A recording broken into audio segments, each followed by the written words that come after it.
और ये इलेक्शंस जो होते हैं, जो हर 4 साल बाद होते हैं, या पॉलिटिक्स के इलेक्शंस जो हैं वो किसी वक्त भी हो सकते हैं, लेकिन बहरहाल 4 साल उसकी भी मियाद होती है मैक्सिमम। तो उसके अंदर हमारे पास ये एक मौका होता है कि हम इसके अंदर अपने लोगों को भेजें भी, बात भी करें, बात पहुंचाएं भी। लेकिन बात तो वो पहुंचेगी ना जिसको हम भेजेंगे और जिसको बात जिस हिसाब से करनी आएगी। अगर कुर्सी भरने के लिए हम बंदे को भेज रहे हैं और फिर ये कहने के लिए कि जी हमारा बंदा अंदर पहुंच गया, तो इसका तो कोई फायदा नहीं है, वो चाहे मैं ही क्यों ना हूं।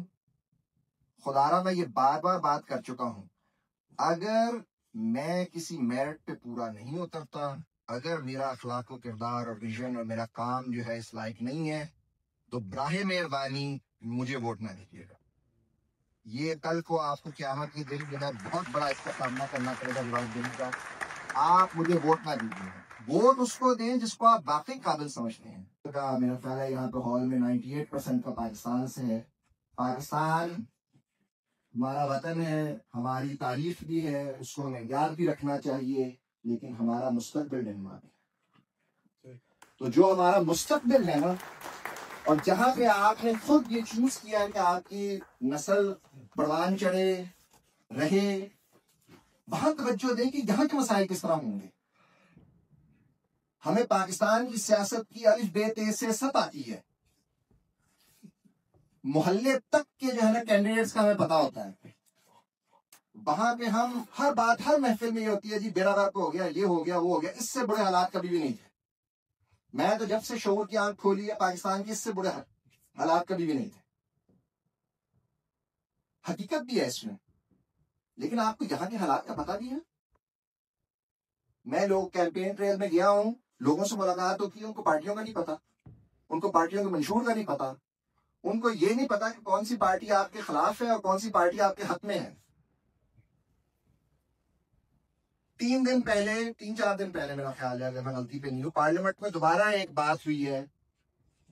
वो लास्ट पॉइंट सीएसएन ने जो है वो एक बिल पेश किया था, उसने किया था या बहरहाल ये दाएं बाजू की जमातों ने पेश किया था, तो उसके अंदर उसका भी तबसरा था। तो उसमें वो ये कह रहा था कि देखिए जी, जिस स्कूल में 30% जो है वो गैर मुल्की बच्चे हो जाते हैं, वहां पे डेनिश स्कूल को छोड़ के चले जाते हैं। और ये बिल ये था कि जी जो यहाँ पे आर्जी तौर पे जिनको मिली हुई अछोल दौखल की जो वीजे मिले हुए हैं, जिनको उनको यहाँ पे फिमेनेला को और उनको जो है ना यहाँ से मुल्क बदल कर दिया, जो बिल पास नहीं हुआ। भाई सवाल ये है कि 30% अगर किसी स्कूल में गैर मुल्की बच्चे हैं तो मसला क्या है। यहाँ की पौमेस्ता माया सुशैल मुखत्सल की, उसने चंद दिन पहले, हफ्ता 2 हफ्ते पहले या 10 दिन पहले जो है उसका एक आर्टिकल आया था, उसमें हमारे जो नेपाली और बंगाली भाई हैं उनको लिए इस्तेलाह इस्तेमाल हुई थी कि फेरी टॉम स्ट्रिप्टिंग। भाई कौन फेरी टॉम स्ट्रिप्टिंग नहीं होता। जो डेनिश यहाँ से अच्छी नौकरी के लिए अमेरिका जाता है या सिंगापुर जाता है या दुबई जा रहा है, वो फेरी टॉम स्ट्रिप्टिंग नहीं है। वो आए हैं, एक प्रोसेस के तहत आए हैं, वीजा लेके आए हैं, लीगल फॉर्मेलिटीज को पूरी करके आए हैं। आपको इससे भी प्रॉब्लम है। फिर आप उनके कल्चर की बात करिए, सिर्फ मुसलमानों का मसला नहीं है, इसमें सब साझे हैं। आप उनके कल्चर की बात करें तो नेपालियों के लिए वो कल्चरल प्रॉब्लम है, लेकिन हमारे इंडियन भाई जो है कल्चरल प्रॉब्लम नहीं है। अभी उनके कल्चर में क्या फर्क है। मैं मुसलमानों को साइड में रख के बात करता हूँ। ये एक डीप रूटेड बिगेटरी है जो अब डिस्क्रिमिनेटरी लॉज की शक्ल में आ रही है। इसके ऊपर नारेबाजी से काम नहीं चलेगा, इसके ऊपर अमलन काम करने से काम चलेगा। तो इस चीज का खुदारा लिहाज कीजिएगा, वोट डालते हुए जिसको भी आप मुनासिब समझे उसको वोट डालिए। लेकिन आप ये देखें उसकी पार्टी कौन सी है, उस पार्टी का मंशूर कौन सा है। ये हो नहीं सकता कि एक पार्टी जिसका मंशूर कुछ और हो, उसका कैंडिडेट उसके पक्ष में काम करे। तो 100% तो किसी पार्टी से आप इत्तेफाक नहीं कर सकते। लेकिन इस वक्त तो मेरे ख्याल है आप सबको अंदाजा माइंड सिस्टम का मसला है ना, तो कम से कम इस चीज को तो पहले तय करें ना कि जो पार्टी आपकी एग्जिस्टेंस को मानती है, जो समझती है कि डिस्क्रिमिनेशन नहीं होनी चाहिए, आप सबसे पहले तो उन पार्टियों का तयन हों, उसके बाद उनमें फॉरेन कैंडिडेट्स का तयन कर ले। मैंने कोई लॉजिकल बात की है। तो ये इस चीज की जरूरत है। हम जो यहाँ पे सारे इकट्ठे हुए हैं, मैंने जो बात की हर मसलक से, नुक्ता नजर से, इसमें बहुत बरकत है। भाई हमें एक ही बराबरी समझाना होगा। ये माशरा हमें एक ही बरादरी समझ रहा है, वो दो बरादरियां नहीं समझ रहा, तीन बरादरियां नहीं समझ रहा, कोई मुस्लिम में तस्लीम नहीं कर रहा हूं, वो गुड और बैड में भी नहीं कर रहा, इंटीग्रेटेड और सिमुलेटेड में भी नहीं कर रहा, वो हमें एक ही नजर से देख रहा है।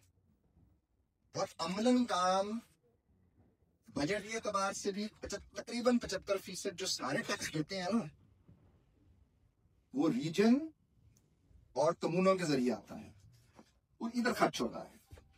जो कवानीन बनते हैं वो कवानीन बनते हैं, उनकी अमलन इंटरप्रिटेशन और इम्प्लीमेंटेशन जो कमून में होनी होती है, और बाज़ औक़ात कमून भी रद्द अमल जाहिर करती है कि नहीं जी हमें ये चीज़ काबिल कबूल नहीं है। तो इसी वजह से इसकी बहुत अहमियत की बात है। और इसके साथ मैं आपका मजीद वक्त नहीं लेता, मेरा ख्याल है कि काफ़ी टाइम हो गया। आप जो है इस चीज़ का एहसास और शऊर रखते हुए इस दफ़ा वोट कीजिए। ये बहुत कुलीली मरहला है, हम एक दुराहे पे खड़े हुए हैं, ये आवाजें जो है ना कि ICM, ये ऐसे ही नहीं लग रही। अगर आपने तय कर लिया है कि नहीं जी कोई फायदा नहीं है और कुछ भी नहीं हो सकता और पॉलिटिक्स में एंगेज होकर कुछ नहीं होगा, तो फिर मेरा मशवरा ये है कि वाकई हक हो फर्क न ICM।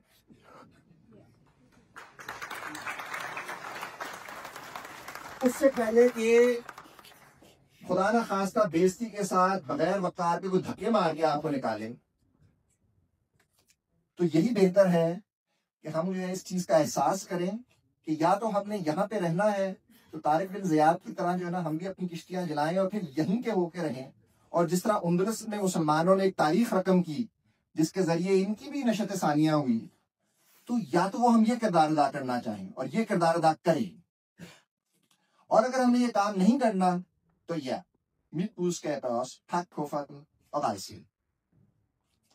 तो मैं एक शेर के साथ इख्तिताम करता हूँ और उससे शायद आपको मेरी कुछ सोच का भी अंदाजा हो जाएगा। और मेरी दुआ भी यही है कि अज़ाइम को सीनों में बेदार कर दे, निगाह मुसलमान को तल्लार कर दे। बहुत बहुत